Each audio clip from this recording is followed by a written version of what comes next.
Et on reste dans la thématique des combats de Rennes, puisqu'en marge de la finale nationale qui se tient, je le rappelle, demain à Appro, l'organisation des défenses des droits des animaux, PETA, a demandé en début de semaine que les combats de Rennes soient interdits. Ceci divertirait les humains au détriment des vaches, lesquelles subiraient des cruautés.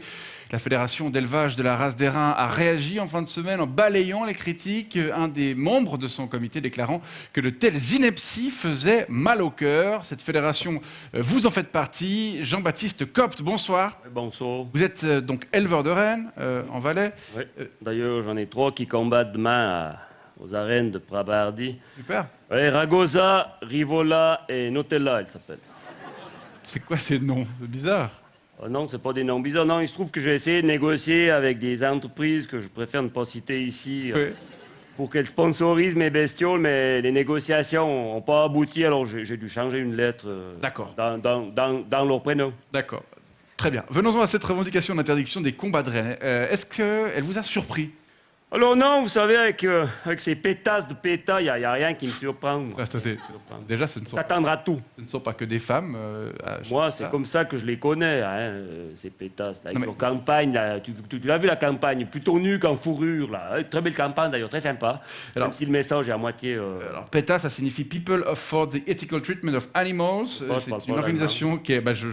c'est une organisation qui est basée aux États-Unis et qui, il est vrai, a souvent communiqué avec des images assez glamour. On l'a d'ailleurs souvent taxé de sexisme, mais elle ne s'intéresse pas qu'à la fourrure et aux vaches d'airain, puisqu'elle milite aussi, entre autres, contre l'élevage industriel, contre la tauromachie, contre les cirques avec des animaux, contre l'expérimentation animale ou pour le végétarisme.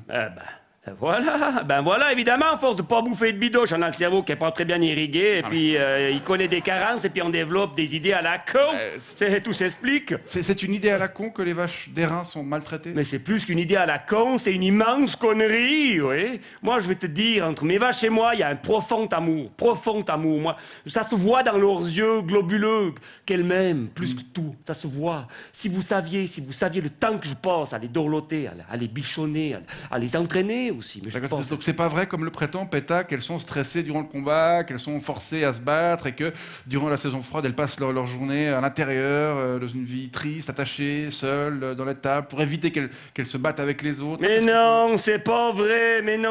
Je le sais très bien. Je le sais parce que j'ai demandé à une spécialiste en communication animale, qui s'appelle Corinne, Corinne Avianaya, de me dire ce qu'elle pense. D'accord. Puis grâce à Corinne, maintenant je sais que Ragosa, elle me l'a dit d'ailleurs, hein, elle m'a dit qu'elle trouvait super d'être attachée tout l'hiver dans les temples. Ça lui évite de se poser la question où aller. Ça lui simplifie la vie, mais oui. Et puis Rivola, elle m'a dit qu'elle kiffait trop de se faire gueuler dessus par 4000 personnes dans l'arène pendant qu'elle se faisait planter des coups de corne dans la joue. Elle m'a dit ça. Hein. Et puis quant à Nutella, elle m'a dit que ça la dérangeait pas du tout de se faire planter des petits coups de fourche dans le cul à l'entraînement. Donc moi j'ai dit à Corinne, alors tout va bien. Et vous avez payé la facture à Valcom. Ouais, à Valcom, à Vernaya. Bon, on est rassuré. Val-Ancom. Val-Ancom.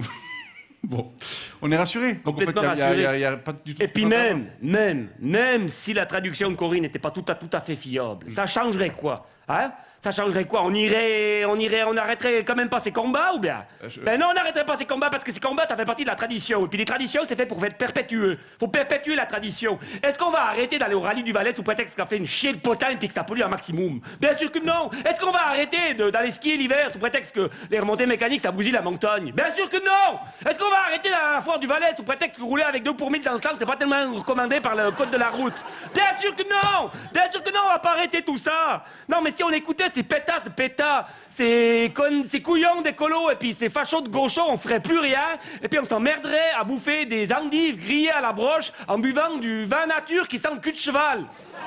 Alors moi je dis merde au con, tous à Appro demain pour aller voir nos rennes se foutre sur la gueule en bouffant de la viande séchée issue de la perdante d'il y a 3 ans et puis en buvant un verre de fendant non bio et puis c'est toi et puis merde. Bon je crois que le message est passé.